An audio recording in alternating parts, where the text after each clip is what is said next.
Shalom Bapak Ibu Saudara sekalian, sebagai warga negara Indonesia, kehidupan kita di dalam masyarakat pasti diatur oleh hukum yang berlaku di Indonesia. Nah, salah satunya adalah soal identitas Bapak Ibu Saudara. Nah, bagi masyarakat Indonesia yang telah berusia 17 tahun ke atas, setiap kita diwajibkan untuk membuat KTP, kartu tanda penduduk. Nah, kartu inilah yang harus kita bawa kemana-mana. Karena kartu ini mencerminkan atau merangkum identitas seseorang. Di dalamnya itu ada nama, lalu ada tempat tanggal lahir, ada alamat, ada golongan darah, ada status, ada foto kita, ada tanda tangan kita. Nah, ini adalah satu kartu yang gampang banget sih untuk mengenal identitas seseorang, dia itu orang mana, lahir di mana, ya kan? Lalu apakah dia sudah menikah atau belum, apakah dia mahasiswi, pelajar, pekerjaannya apa, ini gampang sekali. Nah, bahkan banyak hal di Indonesia ini kalau kita mau isi form atau mau daftar segala sesuatu bagi masyarakat Indonesia yang sudah 17 tahun ke atas, tinggal masukkan nomor induk KTP, lalu identitas kita masuk ke data tersebut. Nah, Bapak Ibu Saudara, sebagai orang percaya, sebagai murid-murid Kristus, kita juga kehidupannya diatur oleh pemilik hidup ini, yaitu Allah kita, Tuhan kita, termasuk soal identitas kehidupan kita. Ada identitas yang Allah berikan kepada kita sejak kita percaya dan terima Kristus sebagai Tuhan dan Juru Selamat.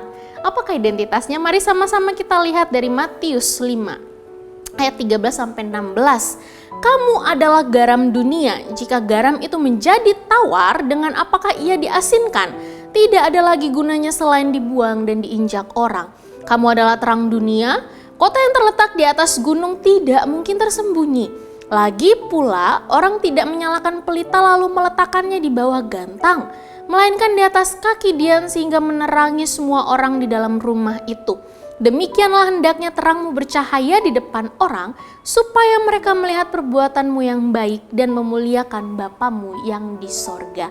Bapak Ibu Saudara yang dikasihi Tuhan, identitas yang Allah berikan kepada engkau dan saya adalah garam dan terang dunia. Garam dan terang adalah dua hal yang sifatnya mempengaruhi bukan dipengaruhi Bapak Ibu Saudara. Garam itu sifatnya asin dan dia mempengaruhi makanan yang ada di sekitar yang kita pakai. Nah, bagi yang biasa masak, itu pasti garam adalah bumbu dapur yang hukumnya wajib ya. Untuk membuat makanan lebih enak, lebih gurih, lebih ada rasa, kita butuh garam. Dan bukan makanan itu yang mempengaruhi tingkat keasinan garam, enggak, karena garam itu sejatinya adalah asin. Kalau garam itu enggak asin ya dia bukan garam dan dia enggak ada gunanya, hanya akan dibuang. Tapi garam itu sejatinya asin. Jadi asinnya garam itulah yang mempengaruhi makanan. Lalu garam itu juga sifatnya mengawetkan atau mencegah kebusukan. Garam itu mempengaruhi bukan dipengaruhi. Lalu bagaimana dengan terang? Bapak Ibu Saudara, terang dan gelap itu adalah dua hal yang sangat berbeda. Terang itu akan menjalankan fungsinya dengan baik ketika kita letakkan dia di tengah-tengah kegelapan.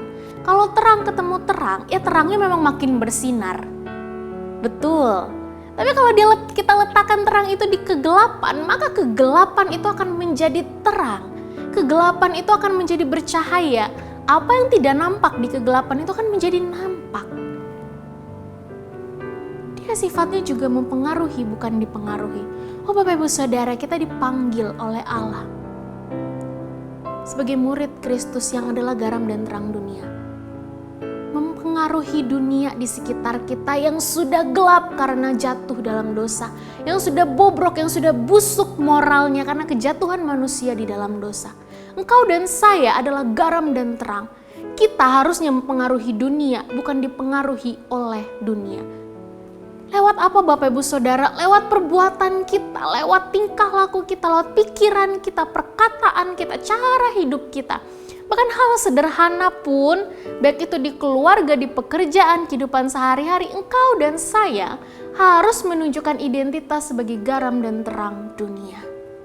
Supaya Alkitab mengatakan, supaya banyak orang yang boleh merasakan kasih Bapa di sorga.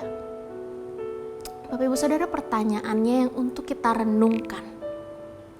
Sudahkah kita benar-benar menjalankan fungsi kita sebagai garam dan terang dunia? Ataukah jangan-jangan kehadiran kita di dalam keluarga, di dalam pekerjaan, di dalam relasi sehari-hari, di dalam pertemanan, justru menjadi batu sandungan bagi orang lain?